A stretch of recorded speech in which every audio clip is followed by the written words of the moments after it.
আহমদ রফিক ভাষা সংগ্রামী নামটি খুব পছন্দ করেন। আমরা সাধারণত ভাষা সৈনিক এই অভিধায় অভ্যস্ত, কিন্তু তিনি এই ভাষা আন্দোলনকে একটা সংগ্রামের ইতিহাস হিসেবে বিবেচনা করেন এবং নিজেকে ভাষা সংগ্রামী এই পরিচয়ে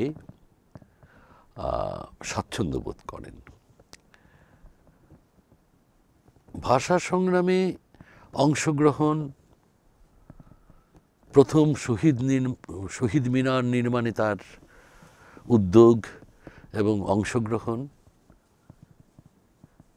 আজকে ইতিহাস, এবং এই স্বর্ণাক্ষর ইতিহাসের যারা স্থপতি তিনি তাদের একজন।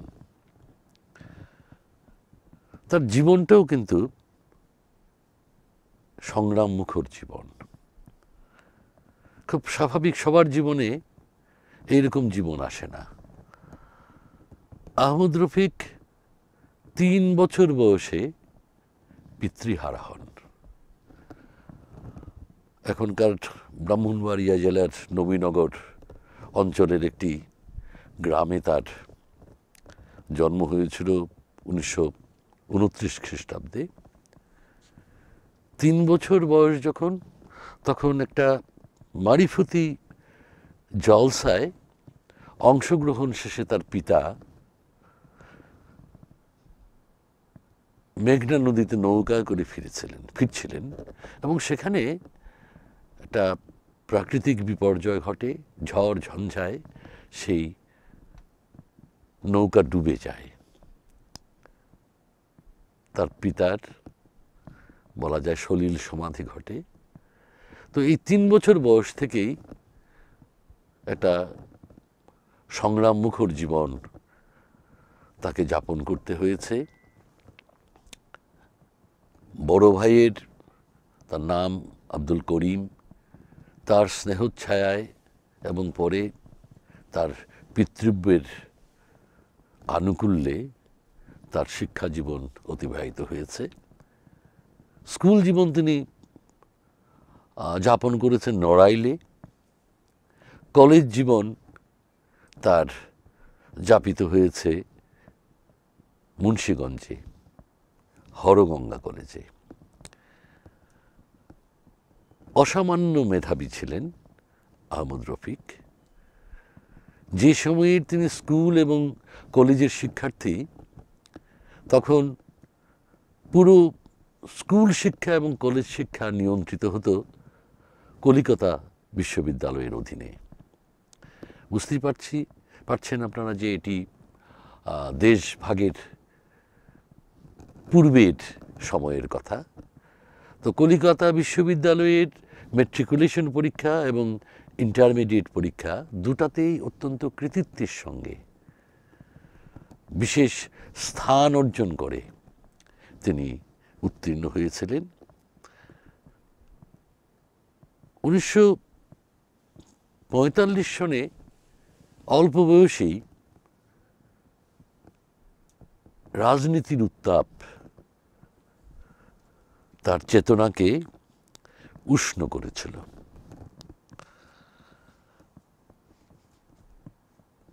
নেতাজি সুভাষচন্দ্র বসুর প্রতিষ্ঠিত ফরওয়ার্ড ব্লক রাজনীতির কিছু সংস্পর্শ তিনি পেয়েছিলেন, পরে আর সেটা হয়তো তিনি রক্ষা করেননি। যখন তিনি হরগঙ্গা কলেজের ছাত্র, তখন অসামান্য একজন মার্কসিস্ট অরবিন্দ পোদ্দার লেখক হিসেবে, সমাজ বিশ্লেষক হিসেবে, সাহিত্যের বিশ্লেষক হিসেবে এই শিক্ষকের সান্নিধ্য তিনি পান এবং এটি তার জীবনের একটি বড় অনুপ্রেরণা। তিনি নিজেই এ কথা আমাকে বলেছেন। তারপর তো তিনি দেশভাগের পরপর ঢাকা মেডিকেল কলেজের ছাত্র হলেন। এই ছাত্রত্ব তার শেষ হতে সময় লেগেছে 1957 পর্যন্ত। এত মেধাবী শিক্ষার্থী, কিন্তু তার এই শিক্ষা জীবন যে প্রলম্বিত হলো, এর পেছনে ওই কালের পাকিস্তান কেন্দ্রীয় সরকার এবং শেষের দিকে সেনা শাসন এই জীবনে প্রভাব বিস্তার করেছিল। এমবিবিএস ডিগ্রি তিনি লাভ করেছিলেন, কিন্তু ইন্টার্নশিপ তাকে সম্পন্ন করতে দেয়া হয়নি। এই কারণে পেশাজীবী শিক্ষক হিসেবে, চিকিৎসক হিসেবে তিনি তার পেশা জীবন কখনোই পরিচালন করতে পারেননি। তো আমি আবার একটু পিছিয়ে তার সম্পর্কে বলি যে ঢাকা মেডিকেল কলেজের শিক্ষার্থী যখন তিনি ছিলেন, তখন থেকেই সক্রিয় রাজনীতি, ছাত্র রাজনীতি এবং বৃহত্তর রাজনীতির প্রতি তিনি আকৃষ্ট হয়ে পড়েন। আপনারা বিখ্যাত নেত্রী, কমিউনিস্ট নেত্রী ইলা মিত্রের কথা জানেন।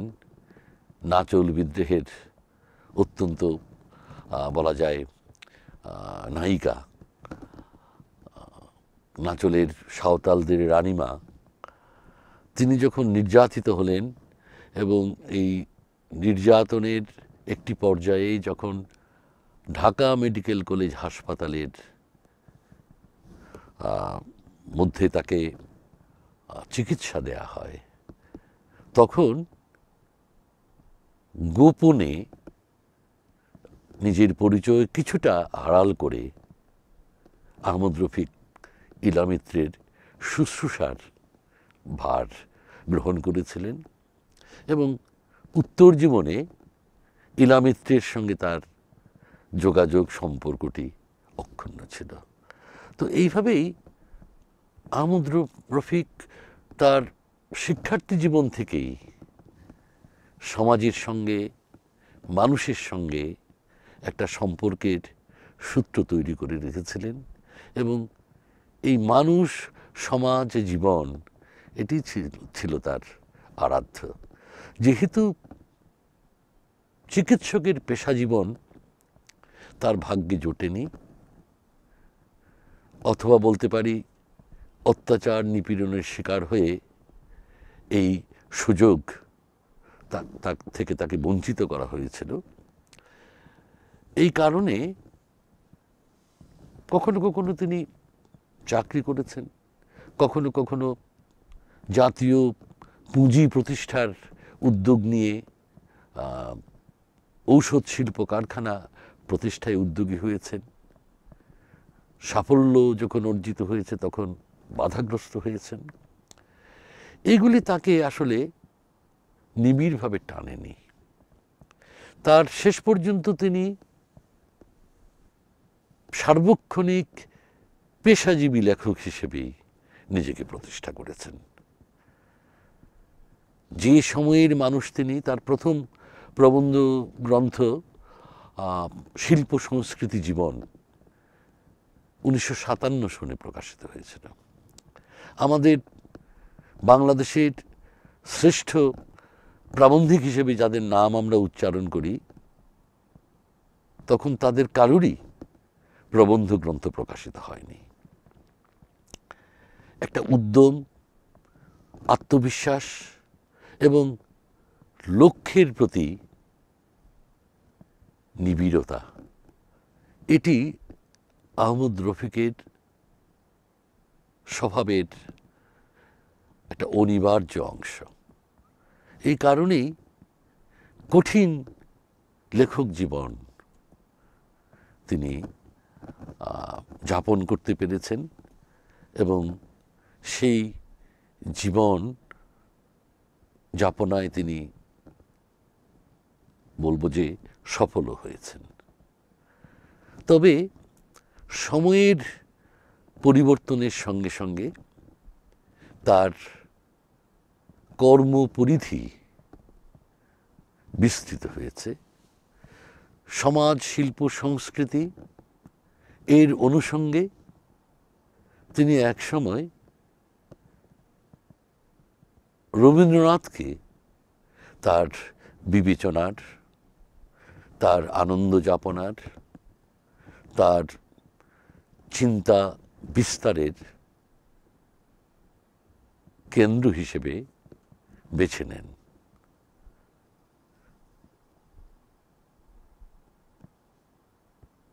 উনিশ শতকের শেষ দশকে রবীন্দ্রনাথের যে পূর্ববঙ্গ জীবন, এই জীবন এর সঙ্গে অনেক স্মৃতি জড়িয়ে আছে, অনেক স্মৃতি স্মারক বাংলাদেশে ছিল, আছে, কিন্তু সেগুলো ছিল অনেকটা অনাদরে, অমর্যাদায়। আহমদ রফিক রবীন্দ্র চর্চা কেন্দ্র স্থাপন করলেন। সেই চর্চা কেন্দ্রের সঙ্গে আমি সৌভাগ্যবান যে আমাকে তিনি যুক্ত করেছিলেন, আমার মতো আরও কয়েকজন আমার বন্ধুদেরকে তিনি যুক্ত করেছিলেন। এবং দেখেছি এই যে পতিশর অথবা সাজাদপুর, যেগুলি শিলাইদহটা আমরা জানতাম, সেখানে স্থাপনা ছিল, সেখানে তদারকির, তত্ত্বাবধানের ব্যবস্থা ছিল, কিন্তু পতিশর, সাজাদপুর এগুলি অনেকটাই বলা যায় বৃহত্তর লোকসমাজের আড়ালেই রয়ে গিয়েছিল। এগুলাকে রবীন্দ্র জীবন ইতিহাসের সঙ্গে নিবিড়ভাবে যুক্ত করে সর্বজনের দৃষ্টিসীমায় একে নিয়ে আসা এবং জীবন ও সাহিত্যের সম্পর্ক ব্যাখ্যার ক্ষেত্রে এইসব স্থানের, ওই স্থানের মানুষের যোগসূত্র প্রতিষ্ঠা করা একটা দায়িত্ব হিসেবে গ্রহণ করে নিলেন আহমদ রফিক। তিনি তার বলা যায় গবেষক জীবনের সবচেয়ে বড় অংশই তিনি নিয়োজিত করলেন রবীন্দ্র অনুধ্যানে, রবীন্দ্র গবেষণায়, রবীন্দ্রনাথের সৃষ্টি, তার কর্মক্ষেত্র, তার সৃজন ক্ষেত্রের ব্যাখ্যা এবং বিশ্লেষণে। এর যে ভাষা সংগ্রামী পরিচয়, এটি তো তার প্রধান পরিচয়, আমরা বলেছি। তো আমরা জানি যে ঢাকা বিশ্ববিদ্যালয় ক্যাম্পাস থেকেই ভাষা আন্দোলনের সূত্রপাত ঘটে, যে ভাষা আন্দোলনকে আমরা বলছি 52 ভাষা আন্দোলন। ভাষা আন্দোলনের একটা পূর্ব ইতিহাসও আছে। 48-49 সনেও ভাষা নিয়ে দাবিনামা উত্থাপিত হয়েছে, মিছিল মিটিং হয়েছে, কিছু কিছু লেখালেখি হয়েছে। 49 সনে ভাষার দাবিতে মিছিলে আহমদ রফিক অংশগ্রহণ করেছেন। কিন্তু 52 সালে যে ভাষা আন্দোলন আস্তে আস্তে ঘনীভূত হয়ে উঠল, তিনি তখন ঢাকা মেডিকেল কলেজের ছাত্র। ঢাকা মেডিকেল কলেজ এবং ঢাকা বিশ্ববিদ্যালয়ের কলাভবন এটি একই স্থানে। এখন যেটি ঢাকা মেডিকেল কলেজ হাসপাতাল, সেটাই ছিল কলাভবন। আর কলাভবনের যে পেছনের অংশ, পশ্চিম দিকের অংশ, সেটি ঢাকা মেডিকেল কলেজ। এখনও ঢাকা মেডিকেল কলেজ তার স্বস্থানেই কিন্তু আছে। কাজেই এই আন্দোলনে ঢাকা বিশ্ববিদ্যালয়ের শিক্ষার্থীরা এবং ঢাকা মেডিকেল কলেজের শিক্ষার্থীরা এরা একটা পর্যায়ে যৌথভাবে, সমবেতভাবে এই আন্দোলনে অংশগ্রহণ করেছিল। আহমদ রফিক ঢাকা মেডিকেল কলেজের ছাত্র হিসেবে এই আন্দোলনে অংশগ্রহণ করেছেন। অন্যান্য যারা ভাষা সংগ্রামী তারা তো ছিলেনই, কিন্তু মেডিকেল কলেজের শিক্ষার্থী হিসেবে তার অংশগ্রহণটা ছিল অত্যন্ত তাৎপর্যপূর্ণ। এবং 1952 সালের ভাষা আন্দোলনের একেবারে মোক্ষম সময়ে 8ই ফাল্গুন 21শে ফেব্রুয়ারি তারিখ, সেই দিনে এই যে 144 ধারা অগ্রাহ্য করে যারা মিছিলে অংশগ্রহণ করেছিল, আহমদ রফিক তাদের অন্যতম। আহমদ রফিক শহীদ হতে পারতেন, কিন্তু তিনি গাজী হয়েছেন। সবাই তো শহীদ হয়নি, কাজী গাজীর মর্যাদাও আসলে কোনো অংশেই গৌণ নয়। তো এই আন্দোলন যখন প্রচণ্ডভাবে বাধাগ্রস্ত হলো, তখন এই আন্দোলনের যে স্ফুলিঙ্গ সেটি কিন্তু নির্বাপিত হলো না, সেটি সক্রিয় থাকলো। এবং পরের দিনই রাতারাতি যারা প্রথম শহীদ মিনার নির্মাণ করলেন শিক্ষার্থীরা, তাদের অন্যতম কর্মী ছিলেন আহমদ রফিক। ভাষা আন্দোলনের যারা নায়ক, আহমদ রফিক তাদের অন্যতম। কিন্তু একটা বিশেষ গুণ তার মধ্যে যুক্ত হয়েছে, সেটি হচ্ছে এই যে তিনি যে আন্দোলনের অন্যতম নায়ক, সেই আন্দোলনের ইতিহাসের তিনি ঐতিহাসিক রচয়িতা। ইতিহাস রচনায় যে ব্যক্তি ইতিহাসের অংশী, তার রচনায় আত্মপ্রকাশ ঘটে যায়, তার রচনায় পক্ষপাত থেকে যায়। কারণ আবেগ, অনুভবময়তা, এগুলা ব্যক্তিগতভাবে মানুষ উপেক্ষা করতে পারে না। কিন্তু একটা নির্মোহ পক্ষপাত মুক্ত দৃষ্টিভঙ্গির অধিকারী ছিলেন আহমদ রফিক। এই কারণে তিনি যে ইতিহাস রচনা করেছেন ভাষা আন্দোলনের, এটা বস্তুনিষ্ঠ নির্মোহ একটি ইতিহাসে পরিণত হয়েছে। এটি একটি দুর্লভ গুণ যে তিনি যে ইতিহাস রচনা করেছেন সেই ইতিহাসেরও তিনি নায়ক। এই ধরনের দৃষ্টান্ত খুব বেশি পাওয়া যায় না। এই মুহূর্তে মনে পড়ছে আমার অজয় ভট্টাচার্যের কথা, নানকার বিদ্রোহ গ্রন্থের রচয়িতা। তার সঙ্গে তুলনা করছি এই কারণে যে নানকার বিদ্রোহের একজন অন্যতম নায়ক ছিলেন অজয় ভট্টাচার্য, কিন্তু তিনি রচনা করেছেন একটা নির্মোহ ইতিহাস। কয়েক খণ্ডে মুক্তধারা থেকে সেই গ্রন্থটি প্রকাশিত হয়েছিল। তো আহমদ রফিকের ক্ষেত্রেও এটি ঘটেছিল। এটি একটি বিরল, আমি বলবো, দৃষ্টান্ত। আর যে কথাটি পুনর্ব্যক্ত করব সেটা হলো যে এই আন্দোলনের তিনি গাজী, অর্থাৎ আন্দোলনে আত্মত্যাগ করেছেন, এটি সর্বোচ্চ ত্যাগ। কিন্তু যারা বিজয় নিয়ে আন্দোলনকে সফল করেছেন, তিনি তাদের অন্যতম পুরোধা। তার স্নেহ সান্নিধ্য পেয়ে তাকে যেটুকু আমি বুঝেছি, তাকে যেটুকু চিনেছি, তাতে মনে হয়েছে তিনি শতভাগ ইহজাগতিকতাবাদী। এই ইহ জীবনটাকেই তিনি, আমি বলবো, শ্রেষ্ঠ স্থান হিসেবে গ্রহণ করেছেন এবং একটা অসাম্প্রদায়িক জীবন দৃষ্টি তিনি লালন করেছেন, বহন করেছেন, প্রচার করার চেষ্টা করেছেন। নানা রকম সংস্কার, আচার মানুষকে নিয়ন্ত্রণ করে, মানুষের উপর ভর করে, এইসব থেকে আহমদ রফিক মুক্ত ছিলেন। তিনি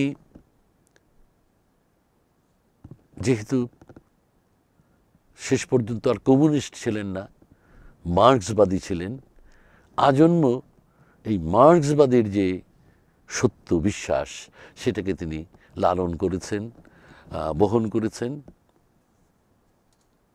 সম্পত্তির যে ব্যক্তিগত মালিকানা, এতে তিনি বিশ্বাস করতেন না, যে কারণে তিনি নিজের কাছে কোনো সম্পত্তি রাখেননি, কোনো সম্পদ রাখেননি।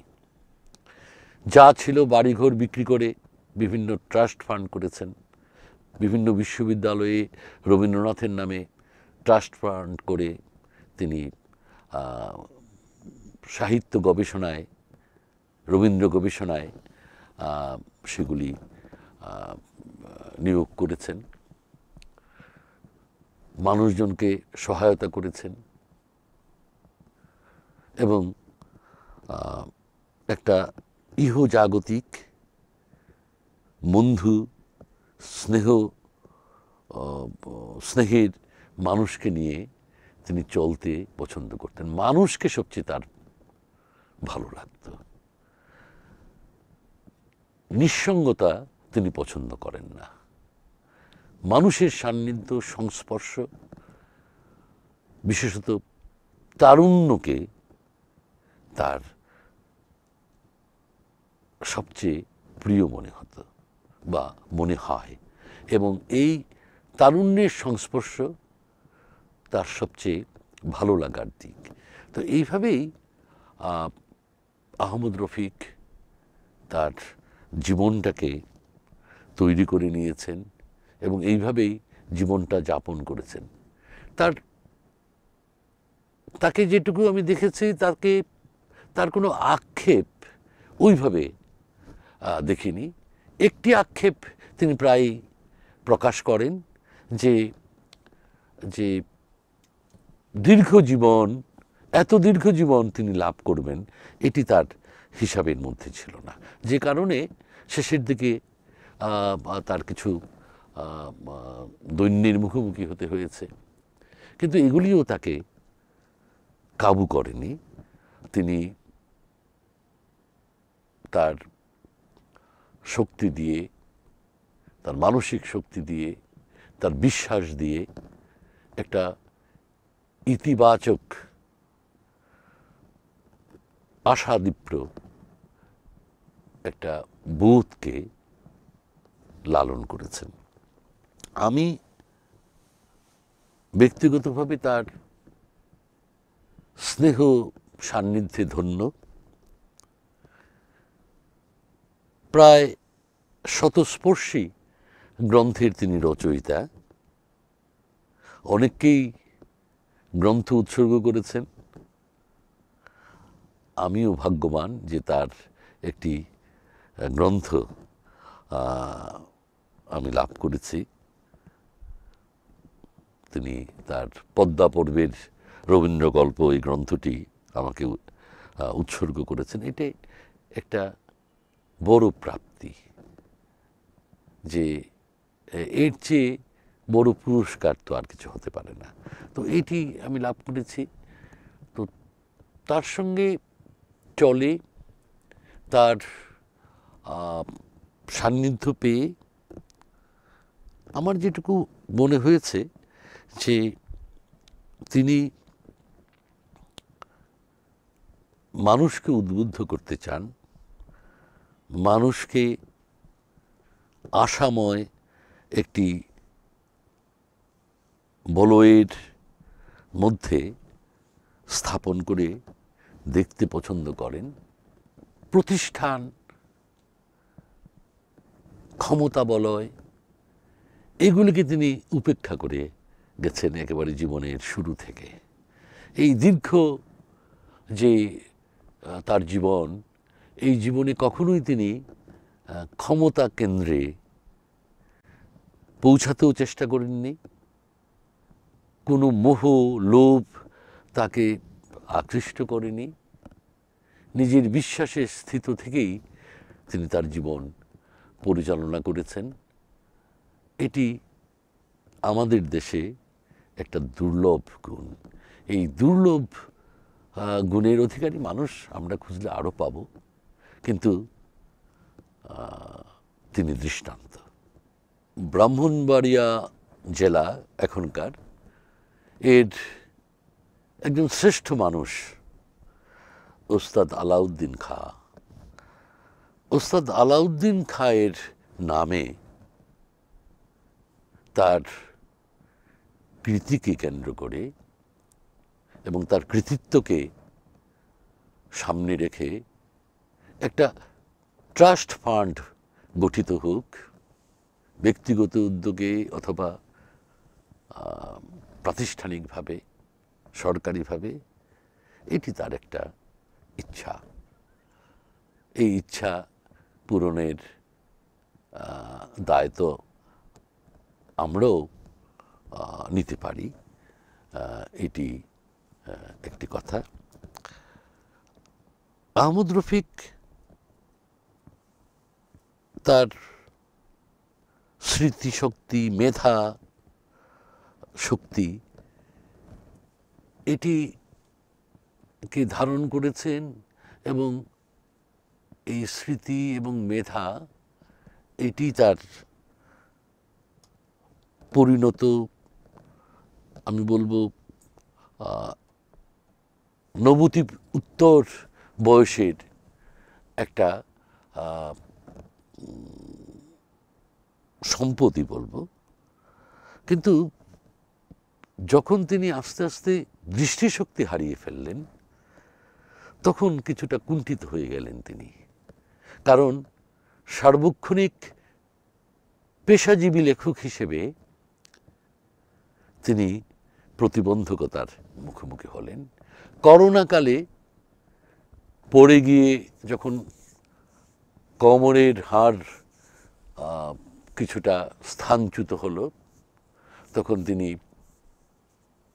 গ্রিন লাইফ হাসপাতালে চিকিৎসাধীন ছিলেন। প্রচণ্ড কড়াকড়ির মধ্যেও হাসপাতালে তাকে দেখেছি। পরে যখন তিনি মগবাজার কমিউনিটি হাসপাতালে ভর্তি হলেন, সেখানেও তার স্মৃতি মনে হয়েছে সক্রিয় আছে, শরীরটি শিথিল হয়ে গেছে, চলৎশক্তিহীন হয়ে গেছে। পরে লেভিড হাসপাতালে তিনি চিকিৎসা গ্রহণ করেছেন, হেলথ অ্যান্ড হোপ হাসপাতালে তিনি চিকিৎসা গ্রহণ করেছেন,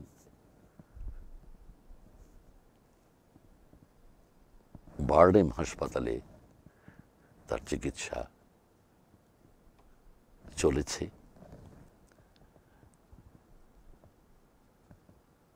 দেহ একসময় নিথর হয়, কিন্তু একজন লেখক আসলে বেঁচে থাকেন তার লেখার মাধ্যমে। একজন শ্রেষ্ঠ সমাজ মনস্ক মানুষ বেঁচে থাকেন তার সামাজিক কর্ম সম্পাদনের ইতিহাসের স্তরে স্তরে। আহমদ রফিক এরকমই একজন মানুষ, যিনি অন্তত আমি বলবো আমাদের, বিশেষত আমার চেতনায় চিরঞ্জীব।